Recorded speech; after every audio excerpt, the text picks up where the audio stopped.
Hello commandos, welcome to Biomentor classes online. आपका स्वागत है। तो करने जा रहे हैं सेमीकंडक्टर का थर्ड लेक्चर। ऑब्जेक्टिव क्वेश्चंस की प्रैक्टिस करेंगे और थ्योरी की भी प्रैक्टिस करेंगे। और आपको मालूम होना चाहिए कि बिना थ्योरेटिकल कंसेप्ट के आप सेमीकंडक्टर के एंड इलेक्ट्रॉनिक डिवाइसेस के क्वेश्चंस को आंसर नहीं दे सकते। तो ये काफ़ी हद तक क्या एक थ्योरेटिकल कंसेप्ट बेस्ड चैप्टर है, तो थ्योरी पे तो हमें ध्यान देना ही पड़ेगा। तो चलिए शुरू करते हैं। तो सबसे पहला क्वेश्चन मैच द फॉलोइंग पर है। अब लिस्ट वन में दिया हुआ है एंटीमनी, इंडियम। अच्छा देखिए, एंटीमनी क्या होती है? पेंटावेलेंट इम्प्योरिटी होती है।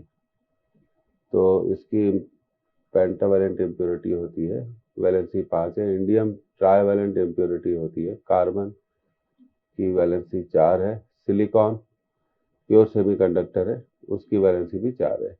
तो अब सवाल मैचिंग का है, तो मैचिंग कैसे करेंगे? एंटीमनी किस मिलाने पर क्या बनता है? N type. Indium trivalent, trivalent मिलाने पे क्या बनता है? P type. कार्बन सेमीकंडक्टर नहीं है। सिलिकॉन सेमीकंडक्टर है। तो ए की मैचिंग होगी एफ।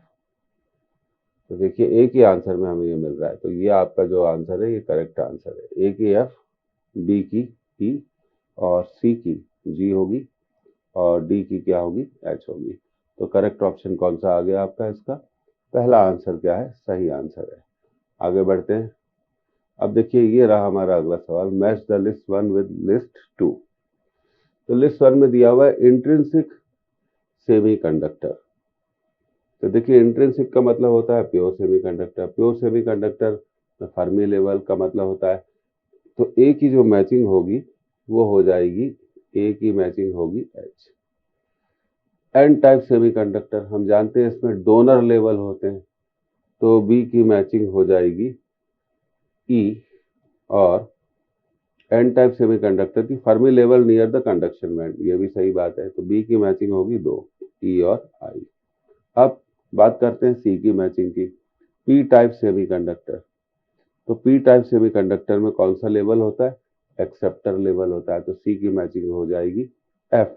अब बात करते हैं डी की, डिप्लीशन लेयर। तो डिप्लीशन लेयर में चार्ज कैरियर्स तो होते नहीं है, तो डी की मैचिंग हो जाएगी जी। तो अब जरा देखते हैं। तो हमने ए को मैच किया था एस से, तो ये आंसर नहीं हो सकता। तो सेकंड आंसर सही है। देखिए ए की मैचिंग एस से है, बी की ई और आई से, और सी की एफ से, और डी की किससे? जी से। तो इसका करेक्ट आंसर कौन सा होगा? Second answer. अब देखिए, in a PN junction diode the thickness of depletion layer is 2 into 10 to the power minus 6 meter and barrier potential is 0.3 volt. The intensity of electric field at the junction। तो ये simple सवाल है, तो इसको हम कर सकते हैं। हमारे पास फॉर्मूला है E B equal to barrier potential divided by width of depletion layer. तो ये कैलकुलेट कर लेंगे हम। तो बैरियर पोटेंशियल है 0.3 और विड्थ है 2 into 10 to the power minus 6। तो इसको हम लिखेंगे 3 into 10 to the power minus 1 upon 2 into 10 to the power minus 6। तो ये हो जाएगा आपका 3/2 into 10 to the power minus 6, ऊपर जाएगा तो प्लस 6 माइनस 1। ठीक है, तो ये हो जाएगा 1.5 into 10 to the power 5 volt. और हम अच्छे से जानते हैं कि जो इंटरनल इलेक्ट्रिक फील्ड होती है उसकी डायरेक्शन क्या होती है? उसकी डायरेक्शन क्या होती है? एन से पी की तरफ होती है। तो इसका जो करेक्ट आंसर है ये होना चाहिए सी। सी इज द करेक्ट आंसर। तो सी आंसर को आप एज ए करेक्ट आंसर लगा सकते हैं। तो सी इसका बिल्कुल सही आंसर होगा।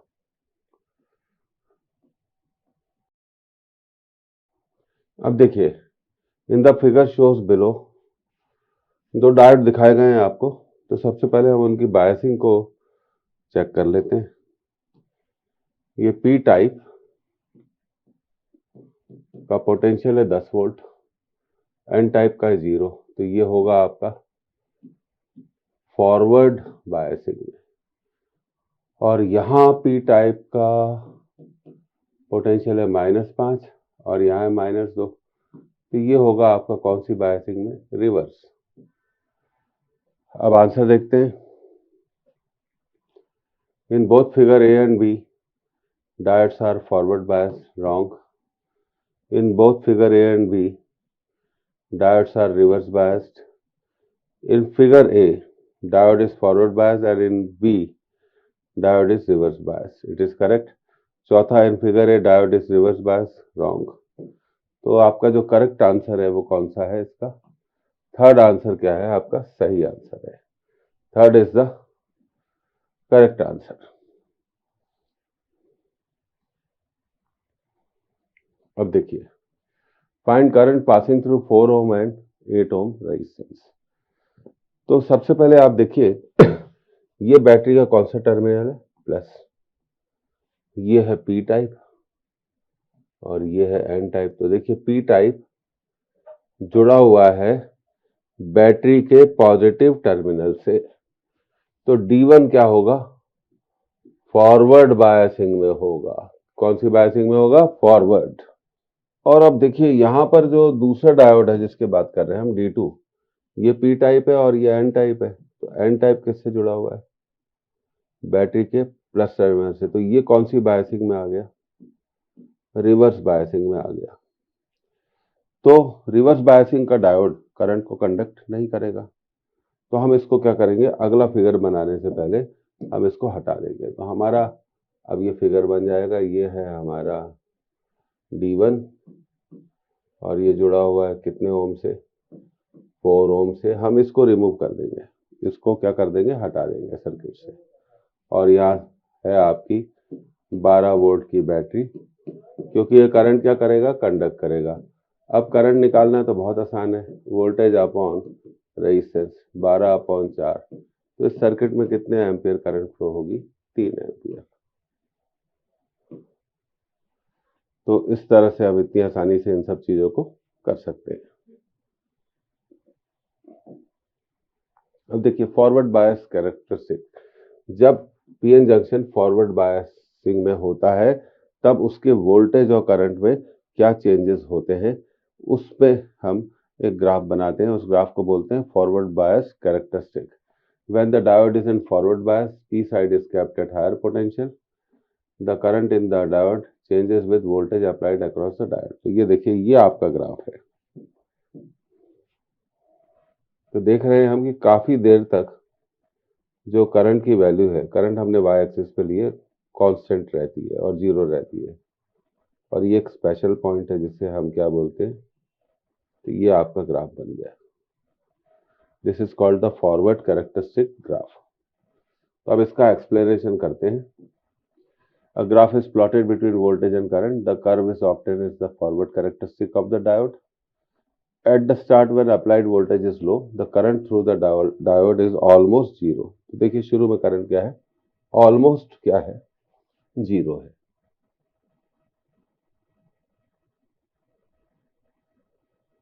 तो फिर धीरे धीरे करंट क्या होती जाती है? बढ़ती जा रही है। It is because of potential barrier which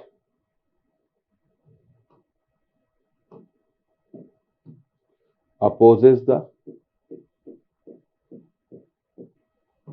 external EMF.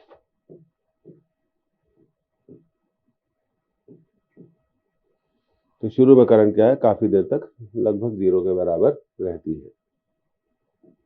अब देखिए, till the applied voltage exceeds the potential barrier, the current increases very slowly with increase in applied voltage OA. तो ये देखिए, जो आपका OA पोर्शन है, यहाँ पे करंट क्या हो रही है? बहुत धीरे धीरे बढ़ रही है।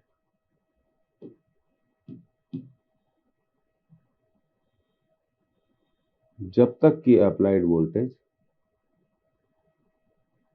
ये आपका ग्राफ हो गया, जब तक कि अप्लाइड वोल्टेज OA, तो पोर्शन OA तक हम देख रहे हैं कि करंट क्या है? बहुत धीरे धीरे बढ़ रही है।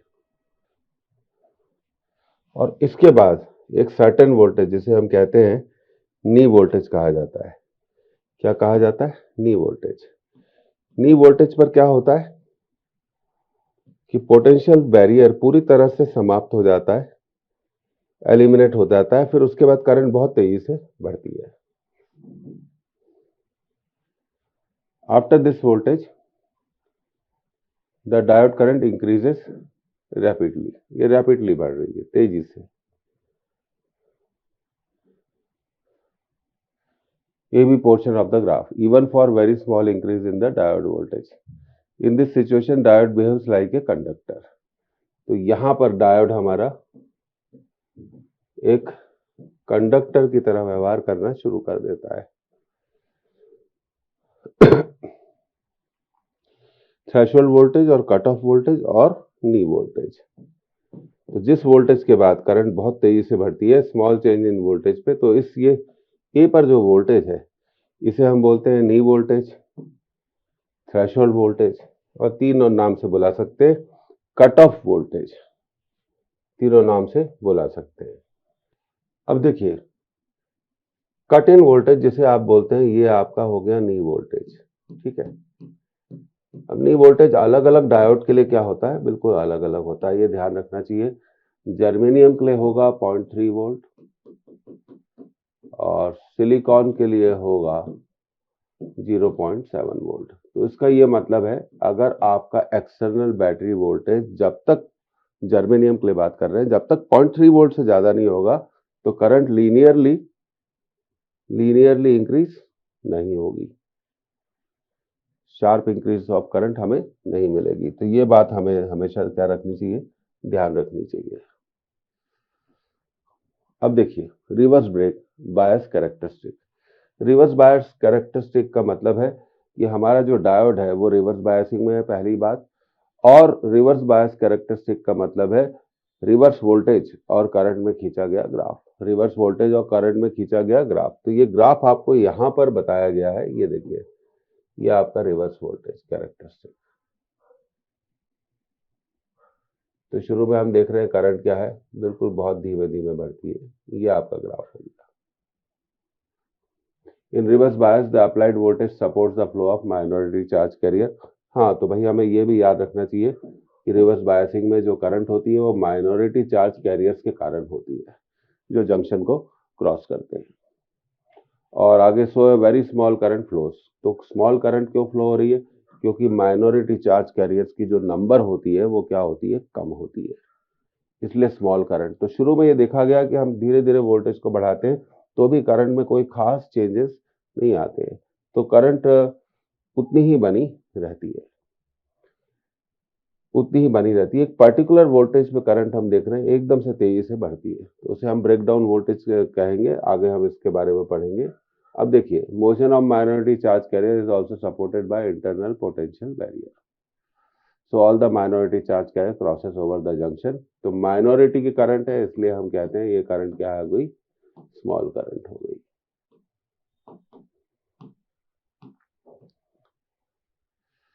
क्योंकि रिवर्स बायसिंग में हम जानते हैं कि जो आपका पी टाइप है वो किससे जुड़ा हुआ है, वो बैटरी के माइनस टर्मिनल से जुड़ा हुआ है, और ये जुड़ा हुआ है एन टाइप बैटरी के प्लस। तो पी टाइप के इलेक्ट्रॉन्स और एन टाइप के होल्स जंक्शन को क्या करते हैं, क्रॉस करते हैं। They are minority charge carriers, therefore the small reverse current remains almost constant over a sufficiently large range of. तो यही मैं बताना चाहता हूं कि ये देखिए, रिवर्स करंट लगभग क्या है, कांस्टेंट बनी हुई है एक रिवर्स बायस वोल्टेज के लिए, increasing very little with increase in the voltage. तो ये ग्राफ आपको याद रखना चाहिए कि काफी, जब हम रिवर्स वोल्टेज को धीरे धीरे बढ़ाते जाते हैं तो भी रिवर्स करंट क्या रहती है, कांस्टेंट ही बनी रहती है। तो इसका ये मतलब है कि जो आपकी रिवर्स करंट है वो लगातार क्या रहती है, जैसे मैंने आपको बताया था, लगातार क्या है, कांस्टेंट बनी रहती है, भले ही हम रिवर्स वोल्टेज को बदलते रहे। जब तक कि रिवर्स वोल्टेज याद रखिए, रिवर्स वोल्टेज एक पर्टिकुलर वोल्टेज होता है जिसे हम कहते हैं भंजन वोल्टेज, ब्रेक डाउन वोल्टेज। कौन सा वोल्टेज? Break down voltage. तब तक हम कह सकते हैं कि हमारी जो रिवर्स करंट है, रिवर्स करंट वो क्या रहती है, कांस्टेंट रहती है, उसमें कोई भी खास चेंज बदलाव नहीं होता। और जैसे ही वोल्टेज रिवर्स वोल्टेज के बराबर हो जाता है तो एकदम से हम देखते हैं कि करंट क्या होती है, तेजी से बढ़ना क्या हो जाती है, शुरू हो जाती है। तो अब देखिए इस स्टेटमेंट का आपको मतलब तो समझ में आ गया होगा, जो बहुत अच्छा मीनिंग है कि and this voltage is independent current is also called reverse saturation current. ये वोल्टेज इंडिपेंडेंट करंट जो कहलाती है, ये कहलाती है सैचुरेशन करंट। तो हमारा कहने का मतलब है कि ये जो करंट है आपकी, ये जो हम करंट यहाँ पे देख रहे हैं, तो हम इसको एक और नाम देंगे सैचुरेशन, मतलब संतृप्त, मतलब कांस्टेंट सैचुरेशन करंट। जब तक कि रिवर्स वोल्टेज ब्रेकडाउन वोल्टेज के से कम रहेगा तो रिवर्स करंट कांस्टेंट बनी रहेगी। तो ऐसी करंट को क्या कहा गया है, सैचुरेशन करंट, सैचुरेशन करंट कहा गया है। अब आगे बात करते हैं, if the reverse bias voltage is too high then PN junction breaks. अगर रिवर्स वोल्टेज बहुत ज्यादा हो जाए तो हमारा जंक्शन क्या होता है, ब्रेक्स हो जाता है। अब जंक्शन ब्रेक कितने तरह से होता है, दो तरह से होता है। पहला होता है जेनर ब्रेकडाउन, इंपॉर्टेंट। अब इसकी मैकेनिज्म आपको मालूम होनी चाहिए। तो क्या होता है, जब रिवर्स वोल्टेज को हम धीरे धीरे बढ़ाते हैं तो इस रिवर्स वोल्टेज के कारण एक्सटर्नल इलेक्ट्रिक फील्ड जो बैटरी प्रोड्यूस करती है वो धीरे धीरे बढ़ती जाती है। और फील्ड के बढ़ने से क्या होता है, across the junction also increases at some stage the electric field becomes so high.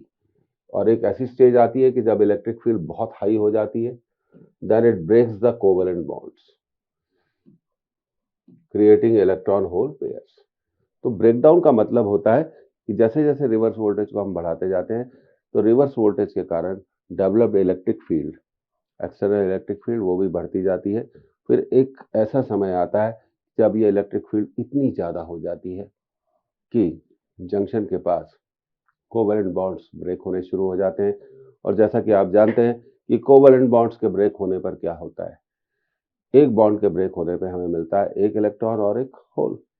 तो बहुत सारे कोवेलेंट बॉन्ड्स टूटने के कारण बहुत सारे को इलेक्ट्रॉन होल पेयर्स जनरेट हो जाते हैं। और जब वो जनरेट हो जाते हैं तो वो बहुत बड़ी संख्या में, इन ए बिग नंबर, वो जंक्शन को क्या करते हैं, क्रॉस करते हैं। तो हम देखते हैं कि रिवर्स करंट एकदम से तेजी से बढ़ना शुरू हो जाती है। तो ऐसे ब्रेकडाउन को हम कहते हैं zener breakdown. Large number of carriers are generated. Breakdown का मतलब तो अब आपको समझ में आ गया होगा, कोवेलेंट बॉन्ड्स का टूटना और जंक्शन करंट का एकदम तेजी से बढ़ना रिवर्स बायसिंग में, तो उसे कहेंगे ब्रेकडाउन। तो ये कहलाता है जेनर ब्रेकडाउन। अब बात करते हैं एवलांच ब्रेकडाउन की। At higher reverse voltage due to high electric field, वही कंसेप्ट आ गई, the minority charge carriers while crossing the junction acquire very high velocity। तो देखिए माइनॉरिटी चार्ज कैरियर्स की वेलोसिटी क्या हो जाती है, माइनॉरिटी चार्ज कैरियर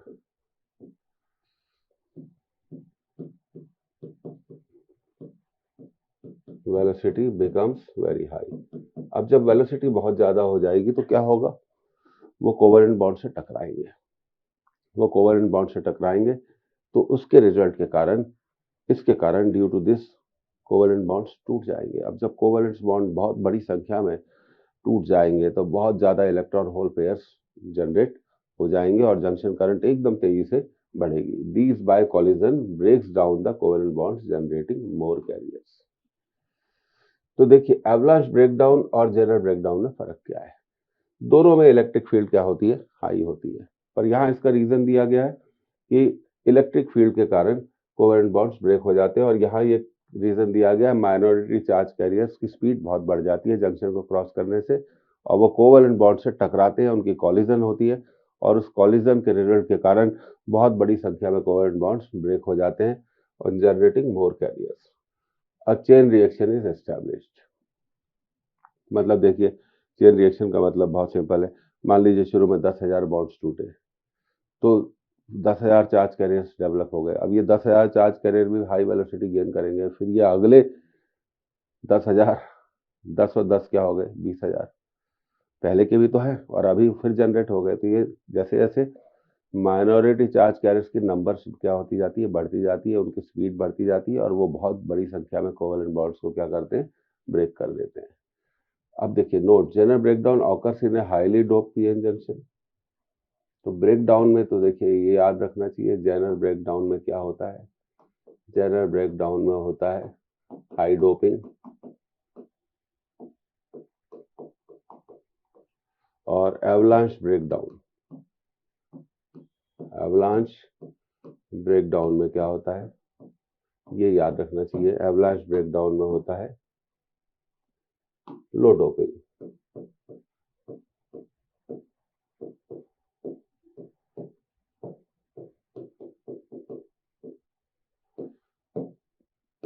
ये दोनों में क्या होता है, फर्क होता है, high doping and low doping. PN junction diode as a rectifier. Rectifier का मतलब क्या है, रेक्टिफायर वो डिवाइस है जो एसी को किस में कन्वर्ट करता है, एसी को किस में कन्वर्ट करता है, डीसी में। ऐसे डिवाइस को हम बोलते हैं रेक्टिफायर। अब हम पढ़ेंगे कि पीएन जंक्शन एक रेक्टिफायर की तरह कैसे काम करता है। अब देखिए, a PN junction can work as an excellent rectifier because it permits the current in one direction only. It offers a low resistance for the current to flow when it is forward biased, but a very high resistance when a reverse biased. Thus, it allows the current to flow through it only in one direction and acts as rectifier. तो ये कहा गया है कि जब PN junction forward biasing में होता है तो उससे करंट पास हो जाएगी, और जब पीएन जंक्शन रिवर्स बायसिंग में होता है तो उससे करंट पास नहीं होगी। तो फॉरवर्ड बायसिंग में करंट पास हो जाएगी क्योंकि रेजिस्टेंस क्या होता है, लो होता है। रिवर्स बायसिंग में जब पीएन जंक्शन आ जाता है तो उससे करंट पास नहीं होती है। तो जब हम एसी को with the help of a transformer एक पीएन जंक्शन पे लगाते हैं तो हम जानते हैं कि एसी के साइकिल्स होते हैं, एक पॉजिटिव साइकिल और एक नेगेटिव साइकिल। तो एसी के पॉजिटिव साइकिल में क्या होता है, जंक्शन फॉरवर्ड बायसिंग में आ जाता है तो उसको अलाउ कर देता है, और जब एसी के नेगेटिव फेज में क्या होता है, जंक्शन रिवर्स बायसिंग में आ जाता है तो करंट को अपने से पास नहीं होने देता है। तो यही इस सब का मतलब है। अब देखिए अब ये मैं इसको आपको इसके मेथड समझाता हूँ। देखिए ये हमने एसी लगा दी। अब पॉजिटिव फेज जब एसी का होता है तो ए पॉजिटिव चार्ज हो जाता है और जो बी है यहाँ पर इस पर चार्ज क्या आ जाता है, नेगेटिव। तो ये पीएन जंक्शन हमारा यहाँ पे बताया गया है। तो अगर ए पॉजिटिव हो जाता है तो पीएन जंक्शन क्या होता है, फॉरवर्ड बायसिंग में आ जाता है। अब ये एसी के पहले हाफ साइकिल में होता है। कौन से हाफ साइकिल में होता है, पहले हाफ साइकिल में। अब एसी के दूसरे हाफ साइकिल में क्या होता है, ए नेगेटिव हो जाता है और बी क्या हो जाता है, पॉजिटिव हो जाता है। तो केवल आधी एसी पीएन जंक्शन से क्रॉस कर पाती है और बची हुई आधी कट जाती है, क्योंकि निगेटिव फेज के दौरान ट्रांसफार्मर का ए एंड पर कौन सा चार्ज आ जाता है, नेगेटिव चार्ज। इसके कारण पीएन जंक्शन क्या हो जाता है, रिवर्स बायसिंग में, इसलिए वो करंट को अलाउ नहीं करता है। तो यही लिखा गया है। तो ये इसका क्या है, मीनिंग है। बाकी आप नोट्स में इसको अच्छे से पढ़ सकते हैं। During the positive half cycle the input AC the PN junction is forward bias, the resistance in PN junction becomes low and current flows. Hence we get output in the load. तो ये देखिए आपको output मिल रहा है, सिर्फ positive phase AC का पास हो पाता है और नेगेटिव फेज क्या होता है, कट जाता है। इस तरह से हम एसी को किस में बदल देते हैं, एसी को किस में बदल देते हैं, डीसी में। तो यहां पर हम कह सकते हैं only half of the AC, only half of the AC is converted into DC. केवल आधी एसी डीसी बदलती है, इसलिए हमने इसका नाम रखा half wave rectifier, half wave rectifier. अब यहाँ पे एक सवाल पूछा जाता है कि भाई अगर एसी की फ्रीक्वेंसी 50 है तो डीसी की फ्रीक्वेंसी कितनी होगी। अब देखिए ये एसी का एक साइकिल है, ठीक है। तो एसी के एक साइकिल से हमें डीसी का एक ही साइकिल मिलता है। अब एसी के दूसरे साइकिल से हमें डीसी का एक ही साइकिल मिलता है, तो यहाँ फ्रीक्वेंसी में कोई भी चेंज नहीं होता है, ये आप याद रखिए। Frequency does not changes. Frequency, अब देखिए इसको मैं टेक्निकल लैंग्वेज में लिख दूं, frequency of input equal to frequency of output. Frequency of output, तो इनपुट की फ्रीक्वेंसी आउटपुट की फ्रीक्वेंसी के क्या होती है, बराबर होती है। इनपुट की फ्रीक्वेंसी आउटपुट की फ्रीक्वेंसी के बराबर होती है। अब आगे बढ़ते हैं। PN junction diode as full wave rectifier. अब देखिए क्या होता है, यहाँ पर हमने एसी लगाया, एसी के दो फेज होते हैं, तो एसी के पहले फेज में यहाँ हम दो डायोड यूज कर रहे हैं। एसी के पहले हाफ साइकिल में ए पर चार्ज आ जाता है पॉजिटिव और बी पर चार्ज आ जाता है नेगेटिव। तो हाफ फेज में क्या होगा, ये फॉरवर्ड बायसिंग में आ गया और ये कौन सा आ गया, रिवर्स बायसिंग में आ गया। जब एसी का नेगेटिव फेज आता है, तो एसी के नेगेटिव फेज में क्या होता है कि इस पर चार्ज आ जाता है माइनस, ये नेगेटिव रिवर्स बायसिंग में, और इस पर चार्ज आ जाता है पॉजिटिव। तो पहले हाफ साइकिल में ए फॉरवर्ड बायसिंग में होने के कारण एसी को पास कर देता है, और दूसरे हाफ साइकिल में बी फॉरवर्ड बायसिंग में आ जाता है और एसी बी से पास हो जाती है। तो यहां पर बहुत सिंपल सा कंसेप्ट है कि एसी डीसी में कैसे बदलती है। तो ये देखिए, तो पूरी की पूरी एसी डीसी में बदल जाती है, और ये है आपका इनपुट और ये है आपका आउटपुट। अब यहाँ सवाल पूछा जाता है कि भाई फ्रीक्वेंसी, अब ये देखिए, ये एसी का एक साइकिल है, कितना साइकिल, एक साइकिल। एसी के एक साइकिल से हमें डीसी के कितने साइकिल मिल रहे हैं, दो। तो यहाँ पर हम कहेंगे कि भाई आउटपुट की फ्रीक्वेंसी क्या होगी, frequency of output will be 2 times of frequency of input। ये पूछा जाने वाला क्वेश्चन है। अगर एसी की फ्रीक्वेंसी 50 है तो डीसी की फ्रीक्वेंसी, मैं आपको फिर से समझा देता हूँ कि पॉजिटिव हाफ में ये फॉरवर्ड बायसिंग में आ जाता है, रिवर्स बायसिंग में आ जाता है, तो एसी D1 से पास हो जाती है, और एसी के नेगेटिव फेज में ये रिवर्स बायसिंग में आ जाता है और ये फॉरवर्ड बायसिंग में आ जाता है। तो negative phase B diode D2 से क्या हो जाता है, पास हो जाता है। इस तरह पूरी एसी किसमें बदल जाती है, डीसी में बदल जाती है। पूरी एसी डीसी में बदल जाती है। ये देखिए, वही जो मैं आपको बता रहा था वर्किंग, ये तो हमने पढ़ लिया, तो आपको नोट्स में देखिए, ये आपका पूरा एसी किसमें बदल गया, डीसी में बदल गया। एक ये आपका हो गया, आपका ये हो गया आपका output.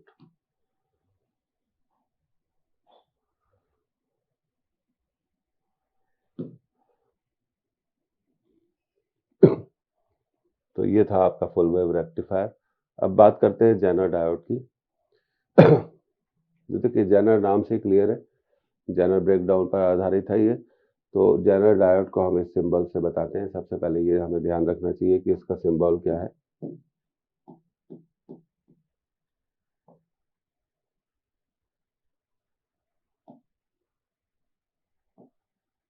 This is a symbol for Zener diode, designed to operate under reverse bias in the breakdown region।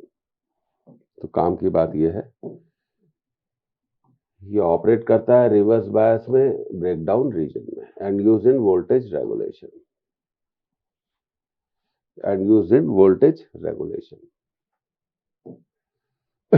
अब देखिए क्या होता है, वो तो हम पढ़ ही चुके हैं। In reverse bias Zener diode after the breakdown voltage, a large change in current can be produced by almost insignificant change in the reverse bias voltage। तो देखिए अब इसको ऐसे क्यों नहीं कहा जाए कि वोल्टेज कांस्टेंट है, कांस्टेंट वोल्टेज पे हम किसी भी करंट को क्या कर सकते हैं, प्राप्त कर सकते हैं। ये आपका ब्रेकडाउन हो गया।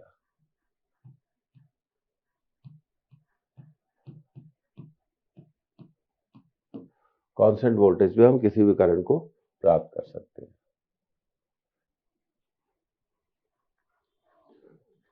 In other words general voltage remains constant.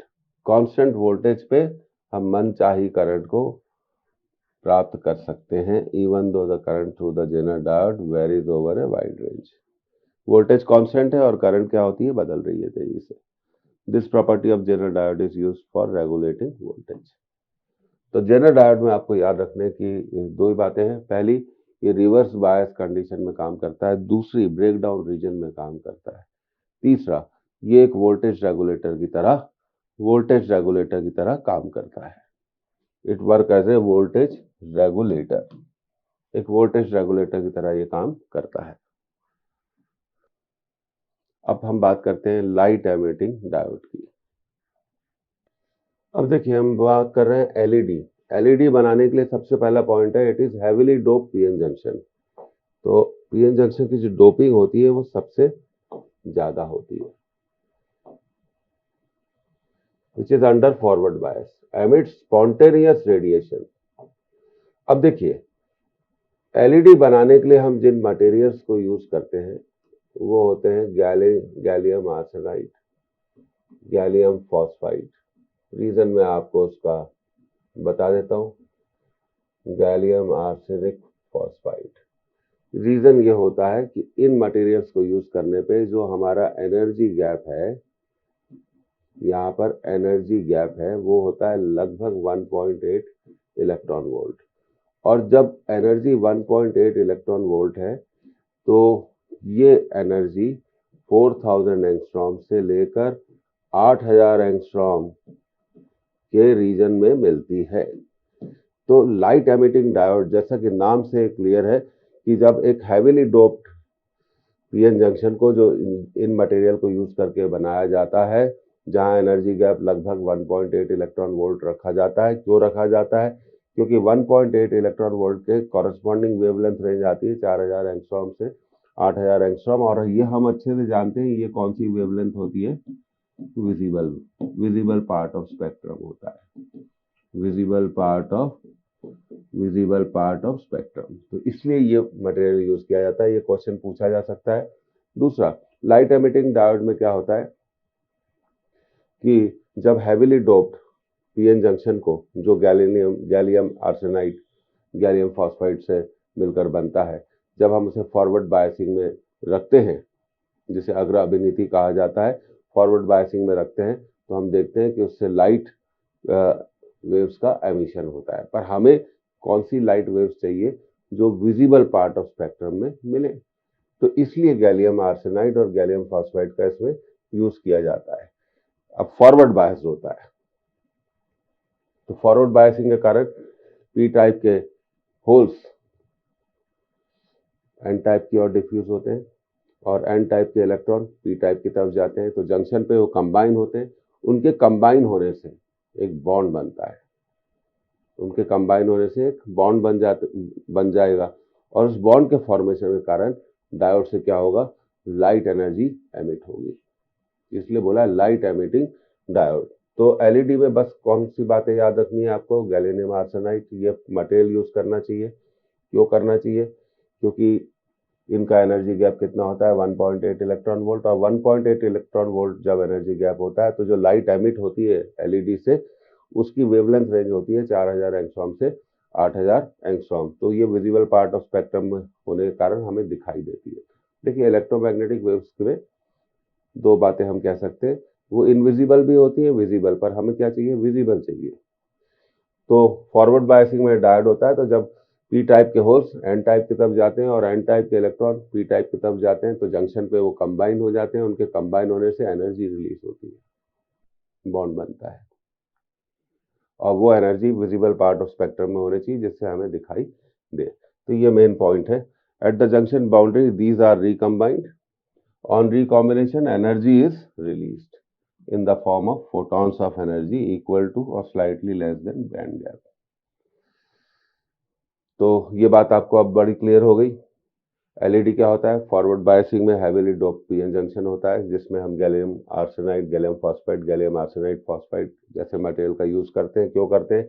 जिससे कि एनर्जी गैप कितना हो जाए, 1.8 इलेक्ट्रॉन वोल्ट हो जाए।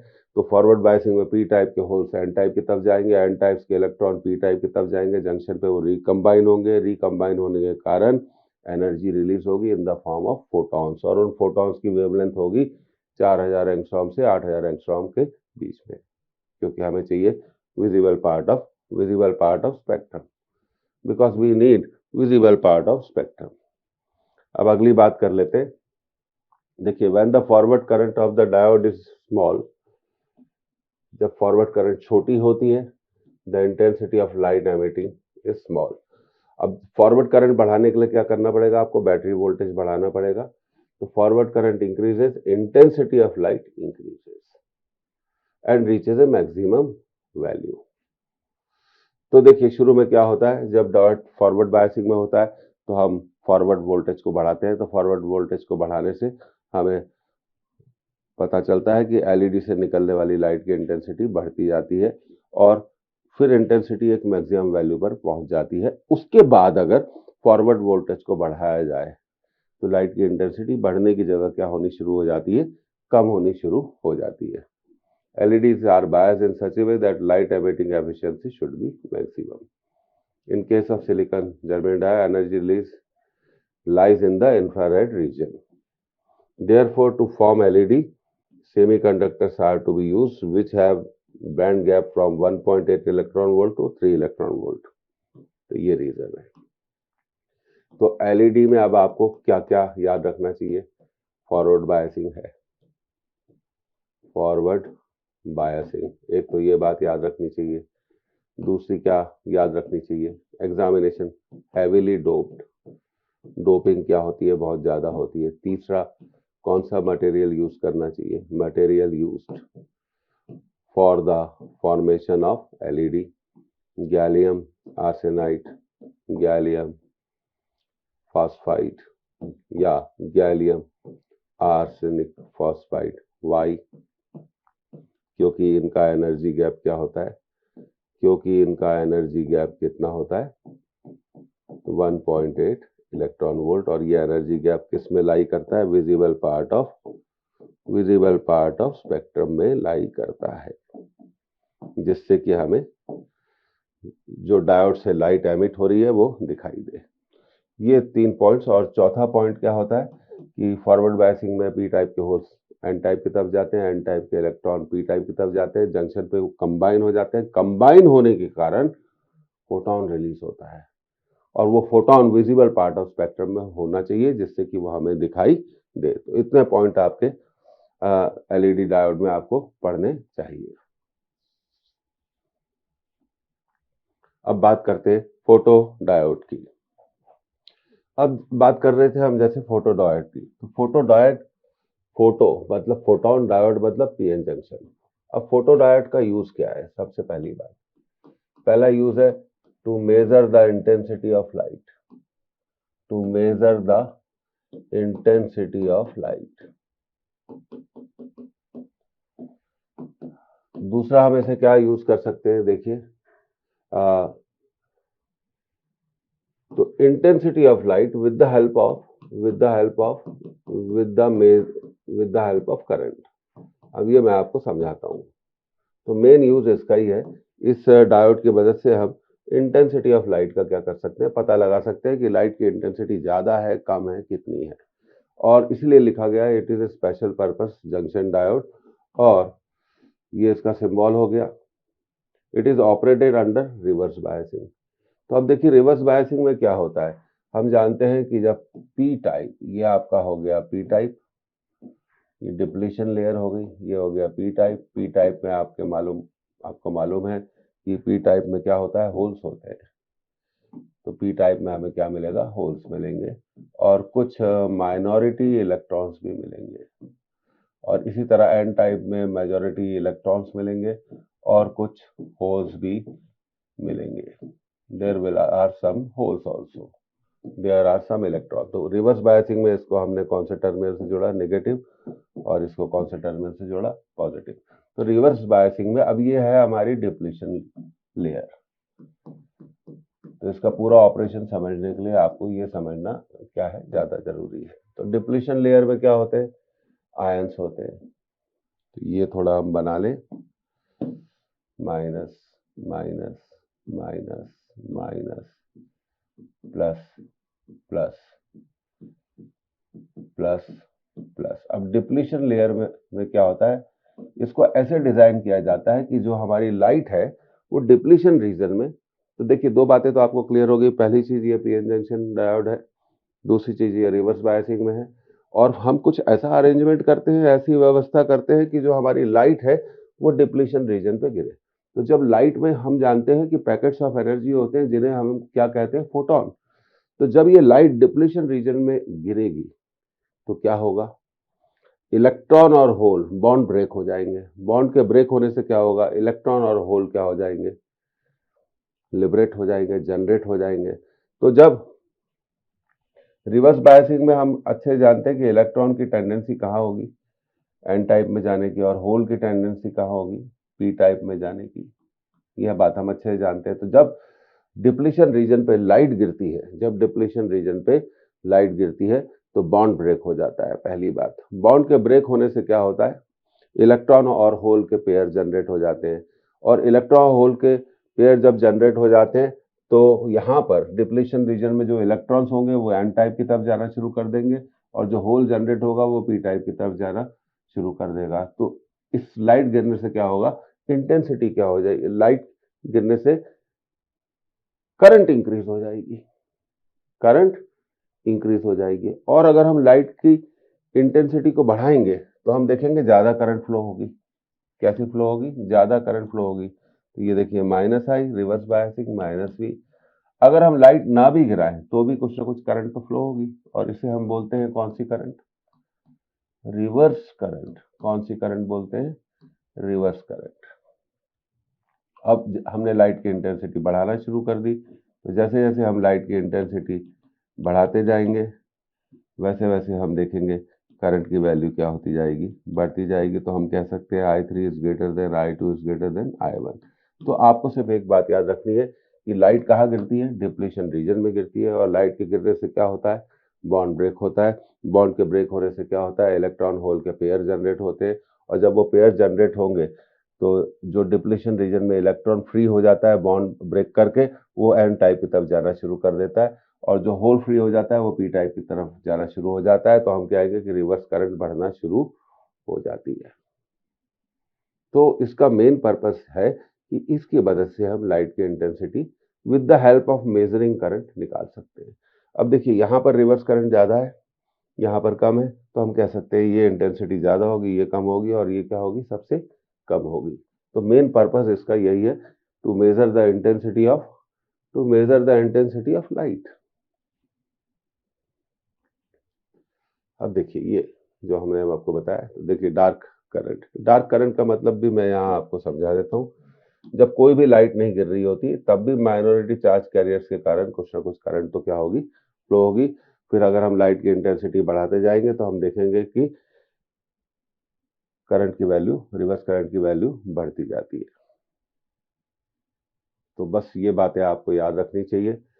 रिवर्स बायसिंग में पीएन जंक्शन डायोड होता है, और लाइट इसके डिप्लीशन रीजन में गिरती है। लाइट के डिप्लीशन रीजन में गिरने के कारण इलेक्ट्रॉन और होल के पेयर जनरेट हो जाते हैं, और रिवर्स करंट बढ़ जाती है, और लाइट की इंटेंसिटी बढ़ाने पर रिवर्स करंट की वैल्यू ज़्यादा हो जाती है। तो ये बातें आपको यहाँ पर याद रखनी चाहिए। अब देखिए, अब यहाँ पे इसका एक्सप्लेनेशन है, when light of energy H new falls on the photo diode. तो लेकिन बस देखिए एच न्यू की वैल्यू जो कैसी होनी चाहिए, एच न्यू की जो वैल्यू होनी चाहिए वो एनर्जी गैप से क्या होनी चाहिए, ज्यादा होनी चाहिए। More electrons move from valence band to conduction band. Due to this, current in circuit of photodiode reverse bias increases as light intensity is increased. The photo current goes on increasing. So photodiode is used to detect the light intensity. और इसको कहाँ use किया जाता है, video camera में।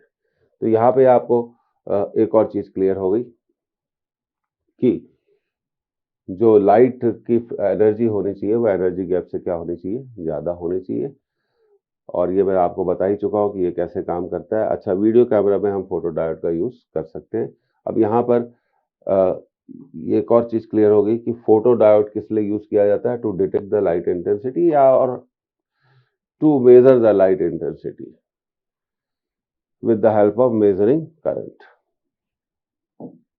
अब देखिए, अब हम बात करते हैं सोलर सेल की। सोलर सेल की, अब देखिए जहां तक बात होती है सोलर सेल, तो सोलर सेल है क्या? एक ऐसा डिवाइस है जो लाइट रेडिएशन को इलेक्ट्रिकल पोटेंशियल डिफरेंस में क्या करता है, कन्वर्ट करता है थ्रू फोटोवोल्टेइक इफेक्ट। इसलिए इसको कहा गया कि इसका जो इफेक्ट होगा वो कौन सा होगा, फोटोवोल्टेइक इफेक्ट। तो सोलर सेल में क्या होता है, ये जो पी टाइप होता है इसको पतला रखा जाता है, और जो एन टाइप होता है वो थोड़ा मोटा होता है। तो पी टाइप को पतला रखने के पीछे रीजन ये है, और यहाँ पर हम यूज करते हैं मेटल्स, और थोड़े गैप दे देते हैं बीच में, और इसके ऊपर एक कांच की प्लेट लगा देते हैं। क्या लगा देते हैं, कांच की प्लेट, और नीचे मेटल शील्डिंग कर देते हैं। अब यहां से हम इसको क्या कर देते हैं, कनेक्ट कर देते हैं एक लोड के थ्रू, दैट इज आर। तो क्या होता है, जब लाइट रेडिएशन गिरता है तो इन गैप के थ्रू जंक्शन तक पहुंच जाता है। तो आप जानते हैं कि जंक्शन में यहां कौन से आयंस होंगे, नेगेटिव, और यहां कौन से आयंस होंगे, पॉजिटिव। तो जब ये रेडिएशन इस पे गिरता है, ये देखिए जब ये रेडिएशन जंक्शन पर गिरता है तो क्या होता है, इलेक्ट्रॉन होल पेयर्स जनरेट हो जाते हैं। डिप्लीशन लेयर पर गैप में पहुंच जाता है। डिप्लीशन लेयर पर जब रेडिएशन गिरता है तो बॉन्ड्स ब्रेक हो जाते हैं, कोवेलेंट बॉन्ड्स ब्रेक हो जाते हैं, टूट जाते हैं, और कोवेलेंट बॉन्ड्स के टूटने के कारण इलेक्ट्रॉन होल पेयर्स जनरेट हो जाते हैं। और ये जो इलेक्ट्रॉन है ये एन टाइप की तरफ मूव करते हैं, और होल्स पी टाइप की तरफ मूव करते हैं। कहाँ से मूव करते हैं, डिप्लीशन रीजन से, और उसके कारण एक पोटेंशियल डिफरेंस डेवलप हो जाता है, और इस सर्किट में करंट फ्लो होना क्या हो जाती है, शुरू हो जाती है। तो सोलर सेल एक डिवाइस है जो लाइट रेडिएशन को इलेक्ट्रिकल सिग्नल्स में क्या करता है, बदलता है, जिससे हम इलेक्ट्रिकल पोटेंशियल डिफरेंस की प्राप्ति कर सकते हैं। तो यही लिखा है, it works on the same principle. इसमें कोई बायसिंग नहीं की जाती, और एक मेटल शील्ड यहाँ पर इसलिए लगाई जाती है जिससे कि कांटेक्ट हो जाए, और यहाँ पर हमने एक कांच की प्लेट लगा दी जिससे लाइट रेडिएशन इन गैप्स के थ्रू, बीच बीच में मेटल की पट्टियां इन गैप्स के थ्रू पीएन जंक्शन तक पहुंचे, और पी टाइप को पतला रखा जाता है जिससे कि ये रेडिएशन आसानी से पीएन जंक्शन तक पहुंच जाए। जब ये पीएन जंक्शन पर पहुंचता है तो कोवेलेंट बॉन्ड्स ब्रेक हो जाते हैं, इलेक्ट्रॉन होल पेयर्स जनरेट हो जाते हैं, इलेक्ट्रॉन एन टाइप की तरफ मूव करते हैं और होल्स पी टाइप की तरफ मूव करते हैं। तो ये एंड नेगेटिव हो जाता है, ये एंड पॉजिटिव हो जाता है, तो उसके कारण एक पोटेंशियल डिफरेंस क्या हो जाता है, लोड के अक्रॉस द लोड डेवलप हो जाता है, अक्रॉस द लोड डेवलप हो जाता है। अब देखिए ये हमने यहाँ बताया हुआ है, और ये एक इम्पॉर्टेंट कंसेप्ट है, मुझे लगता है इसे आपको याद रखना चाहिए। Open circuit voltage, short circuit current, IV characteristic of a solar cell. When light falls on, EMF generates due to the following three basic processes. पहला, generation of electron hole pairs due to light, ये हम बता चुके हैं, और light की energy gap से ज़्यादा होनी चाहिए। दूसरा, separation of electrons and holes due to the electric field, the depletion region, electrons are served to N side and holes to P side by the junction field. On reaching the electrons at N side and holes on P side, thus N side becomes negatively and P side becomes positively potential, giving rise to a photovoltage. तो इतना सब लिखने की आपको PDF में, class notes के PDF में मिल जाएगा ये।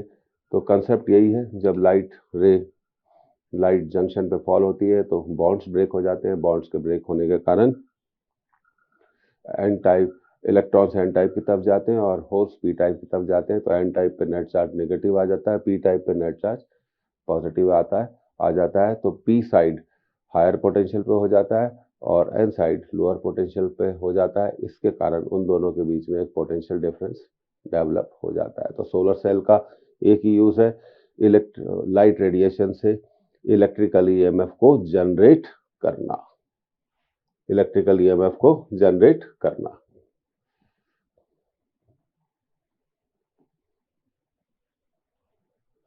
अब देखिए ये बहुत इंपॉर्टेंट सवाल है। Zener diode having break down voltage equal to 15 volt, तो इसका ब्रेक डाउन वोल्टेज कितना है? 15 वोल्ट है। ठीक है। Is used in A voltage regulator circuit shown in the figure, the current through the diode. तो अब देखिए सबसे पहली बात तो ये है कि यहाँ पर डायोड पे वोल्टेज कितना है? 15 वोल्ट। तो इस पर भी वोल्टेज कितना होगा? 15 वोल्ट ही होगा, क्योंकि दोनों पैरेलल में जुड़े हुए हैं। तो इसके बाद क्या करना है? फॉर 1 किलो ओम मतलब 1000 ओम, हम V equal to IR use करेंगे। वोल्टेज है 15, रेजिस्टेंस है 1000, तो इसमें करंट आ गई 15/1000 एम्पियर, मतलब इसमें करंट आ गई 15 मिली एम्पियर। तो अब एक चीज हमने निकाल ली कि भाई इसमें करंट कितनी है? 15 मिली एम्पियर।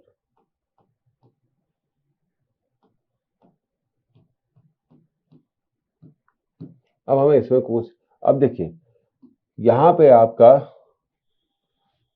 ब्रेकडाउन वोल्टेज है 15 वोल्ट और ये है 20 वोल्ट, तो 20 में से 15 चले गए, इसको मिल गए। तो इस 250 ओम को कितने वोल्ट मिले होंगे? 20 में से 15 चले गए, तो इसको मिले होंगे 5 वोल्ट। तो अब हम क्या करेंगे? For 250 ohm, for 250 ohm ohm's law use करते हैं, 5 वोल्ट मिले। करंट कितनी है निकाल लेते हैं ना भाई, 250। तो इसमें करंट हो गई 5/250, मतलब 5 बार 1/50 एम्पियर, है ना। तो अब क्या करेंगे? ऊपर नीचे 1000 से, अच्छा ऐसा कर सकते हैं 1000 इंटू 10⁻⁻6 और 1000/50, ये हो गया आपकी करंट 20 मिली एम्पियर। ध्यान दीजिए, क्योंकि इसको मैं मिली एम्पियर लिख सकता हूं। तो अब केस थोड़ा मजेदार हो गया। ये करंट हमारी कितनी आ गई? 20 मिली एम्पियर। यहाँ करंट है 20, 20 में से 15 इधर चली गई, तो इसमें कितनी करंट आएगी? 5 मिली एम्पियर। तो हमारा जो यहाँ पे आंसर होगा वो होगा 5 मिली एम्पियर। तो फिर से सारी स्टेप्स को आप समझ लीजिए, ये बड़ा इंपॉर्टेंट कंसेप्ट है, बड़ा इंपॉर्टेंट है, मालूम होना चाहिए। सबसे पहली बात, इस डायोड पर कितना वोल्टेज है? 15 वोल्ट है। तो इस 1 किलो ओम पर भी कितना वोल्टेज होगा? 15 वोल्ट ही होगा। तो 1 किलो ओम के लिए हमने ओम्स लॉ यूज कर लिया। तो 1 किलो ओम जैसे 1000 ओम कहते हैं, तो भाई हमने उस 1000 ओम में क्या निकाल ली? हमारी करंट निकाल ली, जो कि कितनी आई? 15 मिली एम्पियर। अब उसके बाद हमने ब्रेकडाउन वोल्टेज की कंसेप्ट को यूज किया। टोटल वोल्टेज कितना है आपका? 20 वोल्ट है। ब्रेकडाउन कितना हुआ? 15 वोल्ट का। तो 20 में से 15 गए, कितने बचे? 5 वोल्ट। तो 5 वोल्ट किसको मिले होंगे? 250 को मिले होंगे। फिर 250 ओम्स ले, हमने क्या करा? ओम्स लॉ को क्या करा? यूज कर लिया। ओम्स लॉ को यूज कर लिया, तो उसमें करंट आ गई 20 मिली एम्पियर। तो अब बहुत आसान हो गया। यहाँ करंट कितनी है? 20, इधर गई 15, 20 में से 15 इधर चली गई, तो बच कितनी गई? 5। तो 5 मिली एम्पियर करंट किस में जाएगी? जेनर डायोड में होकर जाएगी। तो इस तरह से सवालों को क्या है करा जाता है और समझा जाता है। तो बहुत इंपॉर्टेंट सवाल। अब देखिए, zener diode is used for rectification, stabilization. देखिए, स्टेबलाइजेशन इज ए प्रोसेस, याद रखो, used for voltage regulation, voltage regulation, ये बात याद रखो। तो इस क्वेश्चन का जो करेक्ट आंसर है वो क्या है? तीसरा आंसर क्या है? इसका सही आंसर है, तीसरा आंसर इसका सही आंसर हो गया। अब इसके बाद अगले सवाल की तरफ आते हैं भाई। In a PN junction photocell, the value of photoelectromotive force produced by monochromatic light is proportional to the voltage applied at the PN junction, the barrier voltage at the PN junction, the intensity of the light falling on the cell, the frequency of light falling on the cell. तो इसमें से correct option हमें ढूंढना है। तो अब देखिए, the value of photo electromotive force produced by monochromatic light. तो देखिए इसका करेक्ट आंसर है इंटेंसिटी ऑफ लाइट, क्योंकि अगर हम इंटेंसिटी ऑफ लाइट बढ़ा देंगे तो लाइट में नंबर ऑफ फोटॉन्स बढ़ जाएंगे, और नंबर ऑफ फोटॉन्स बढ़ने से number of electron and hole pairs बढ़ जाएंगे, और नंबर ऑफ इलेक्ट्रॉन और होल पेयर्स बढ़ने से करंट बढ़ जाएगी, तो फोटो इलेक्ट्रोमोटिव फोर्स ज़्यादा जनरेट हो जाएगा। तो इसका करेक्ट आंसर क्या होगा? थर्ड होगा। करेक्ट आंसर कितना होगा? थर्ड आंसर को हम एक सही आंसर बोल सकते हैं। अब देखिए, अब अगला सवाल, in a full wave rectifier circuit, in a full wave rectifier circuit is operating from 50 hertz means, मतलब इनपुट की फ्रीक्वेंसी कितनी है? 50 हर्ट्ज है। The fundamental frequency in the ripple will be, full wave rectifier है, तो full wave rectifier में जो output frequency होती है, हमेशा याद रखना, आउटपुट फ्रीक्वेंसी वो इनपुट फ्रीक्वेंसी का डबल होती है। तो इनपुट है 50, तो 2 इंटू 50 कितनी होगी? 100। तो इसका आंसर है 100 हर्ट्ज। लेकिन ये सब किसके लिए लागू होता है, ये भी आपको याद रखना चाहिए। ये किसके लिए लागू होता है? फुल वेव रेक्टिफायर के लिए। किसके लिए? फुल वेव रेक्टिफायर के लिए लागू होता है। अब बात कर लेते हैं, सवाल आया है तो हाफ वेव रेक्टिफायर में ऐसा नहीं होता। हाफ वेव रेक्टिफायर में आउटपुट फ्रीक्वेंसी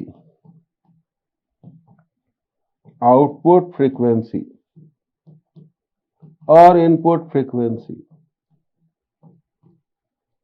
भैया दोनों सेम होती है। दोनों क्या होती है? सेम होती है। बस ये बात हमें ध्यान रखनी चाहिए। पर फुल वेव में ऐसा नहीं होता। फुल वेव में ऐसा बिल्कुल भी नहीं होता।